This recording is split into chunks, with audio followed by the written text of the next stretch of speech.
Alors Jean-Michel Latte, on l'a vu, hein, les premières victimes de ce conflit, ce sont bien sûr les usagers. Et vous avez demandé aujourd'hui à Tisséo de faire un geste commercial à destination des usagers. Alors c'est quoi exactement ce geste? J'ai demandé à Tisséo, Régie, Marc Desborello et Olivier Poitrenaud d'analyser la situation et de voir comment on pourrait faire un geste commercial. Ça pourrait être l'abonnement annuel qui serait réduit. Les formules restent à fixer. La Régie va nous faire des propositions.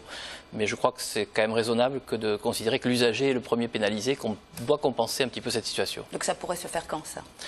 On a des procédures, hein, ça se fera le plus tôt possible quand on aura analysé la situation.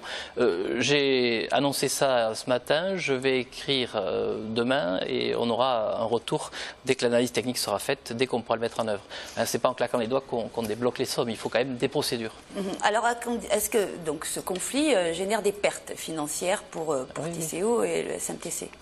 Il génère des pertes, c'est évident, mais si on acceptait les hausses de salaire très fortes qui ont été demandées, les pertes seraient permanentes et définitives.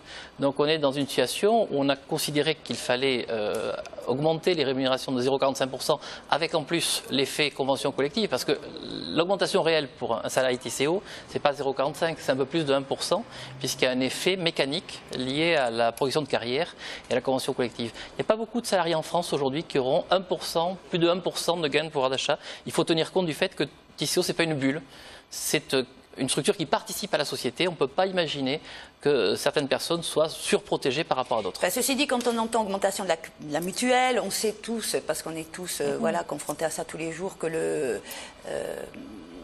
les prix ont augmenté de façon générale, que ce soit dans l'alimentation, voilà.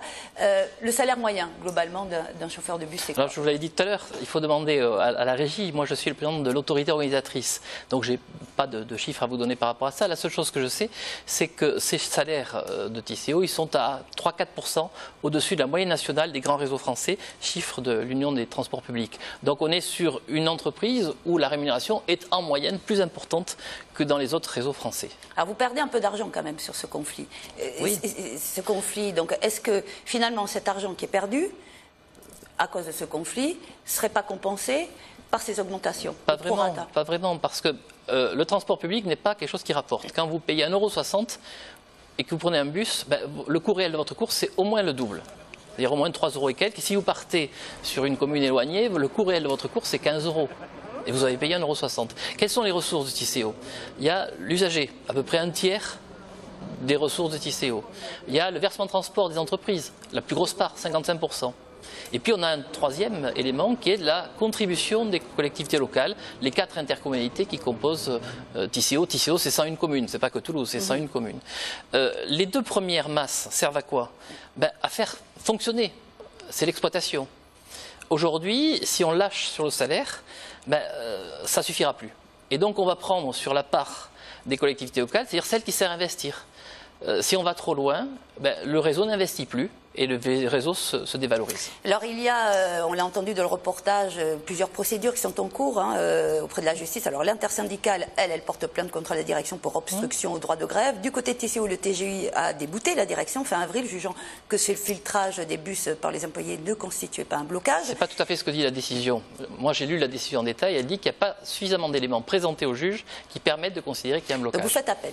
Oui, on fait appel. Pourquoi? Parce que quand les chauffeurs déposent un préavis d'1 heure à la prise de service et que le bus sort 3 heures après, c'est qu'il y a un problème. C'est qu'il y a un problème et j'ai reçu, aujourd'hui par texto on reçoit plein de choses, j'ai reçu des tas de photos envoyées par des gens qui montraient la file de bus qui était bloquée alors que la grève est censée être terminée. Et ces bus, il faut qu'ils sortent. Quand les bus sortent en 3 heures alors qu'il y a eu 1 heure de grève, il y a un problème. Bon, c'est un peu une guerre des tranchées finalement, une guerre d'usure. C'est comme ça, que c'est seul le temps, parce qu'on peut vous reprocher, ça a été d'ailleurs le cas encore de l'opposition, Pierre Lacaze, le communiste, qui demande à la direction de Tisséo et à Jean-Luc Moudenc de revenir à la table des négociations. Les salariés, ceux qui font grève, le demandent. C'est non, catégoriquement non, même si les usagers sont prêts à manifester, voire à porter plainte. Il y a eu des dizaines de réunions. On ne le dit pas ça, mais il y a eu des dizaines de réunions, ça ne s'est pas fait comme ça. On a considéré qu'à un moment donné, si on lâche sur l'augmentation des salaires, c'est le réseau qui investit moins. Et puis, les seuls leviers possibles, c'est quoi? Les entreprises, on ne peut plus y toucher, c'est un impôt fixe.